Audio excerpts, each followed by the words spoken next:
Let's talk to Shaun Johnson, joining us on Skype from Cape Town. Mandela asked him to set up the Mandela Rhodes Foundation, and he's been his director for the last 10 years. Mr. Johnson, you knew Mandela 23 years, which coincides pretty much exactly with the moment he came out of prison. Tell us the story of your first meeting. Yes, thank you very much for letting me share my memories. Everybody's finding it quite cathartic. Everybody's talking on the radios, etc., about their Mandela stories.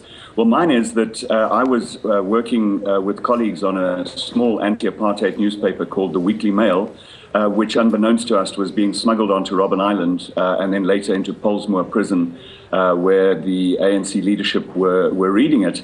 And so when he came out of prison, a message came to me and my colleague at the Weekly Mail that he wanted us to come and interview him, which of course was every journalist's dream, especially a very young and callow one like myself.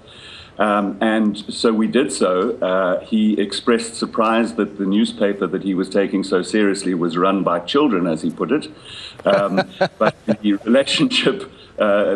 relationship developed from there. I was a political writer, then political editor, then editor of various newspapers, and I enjoyed an incredible relationship with him, a life-changing relationship, which I would never be presumptuous enough to say that I was an associate or a friend. I don't think there were many of those, but I certainly had proximity and had been in the room often when things happened. I got a real insight into what I think is one of his underplayed qualities, which was an incredible understanding of global politics and an incredible wish for fairness for everybody, whether powerful or not. And then, so I worked. Sorry. Then he asked you to set up the foundation, the Mandela Rhodes Foundation, which is designed to encourage exceptional leadership in the young of Africa. How do you go about teaching leadership? What example did he give that you've taken to the foundation?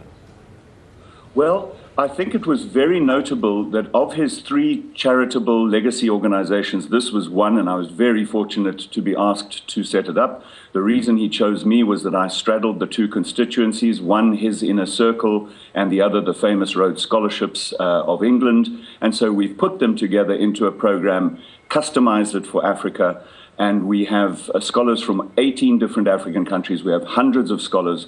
They do their honors or masters, and we put them through, and this answers your question, a very intensive leadership development program. We bring them together from all over the continent 3 times a year, and we take them through, we immerse them in the principles that drove Nelson Mandela's leadership. And he's written a lot about it, so that's the material, and we tell them the history of Mandela. These are youngsters, they're 23 years old. He wasn't president when they were growing up. And so that is a sign of his vision, I think, is that 10 years ago he was saying, I'm worried about the quality of leadership in Africa. We can't just hit and hope that another brilliant generation will emerge. And so effectively he's given myself and my colleagues the job of finding the next generations of Mandelas, which I can't think of anything more fulfilling and exciting than doing It's almost hard to imagine that this is a real human being sometimes, isn't it? But a real human being he was, and every human being has flaws. So what do you teach them about Mandela's flaws?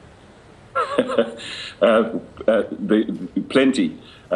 He really meant it when he made his famous aphorism, which was, the only sense in which I'm a saint is if you understand a saint to be a sinner who keeps on trying.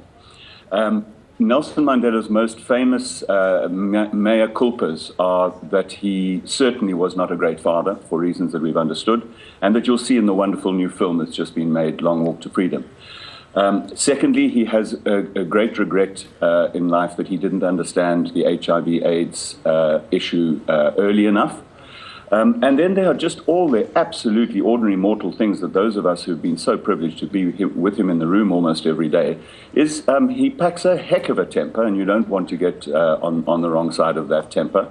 And so is a very, very normal human being in those ways. But his empathy is so strong that people do tend to want to canonize and sanctify. There wasn't a single day before his death that I didn't stand up straight in his presence, even though I had been so close to him for so long. Extraordinary. And there you are, Shaun Johnson, we thank you. Still talking of Nelson Mandela in the present tense. I doubt that will go for a long time. We appreciate it. Thank you.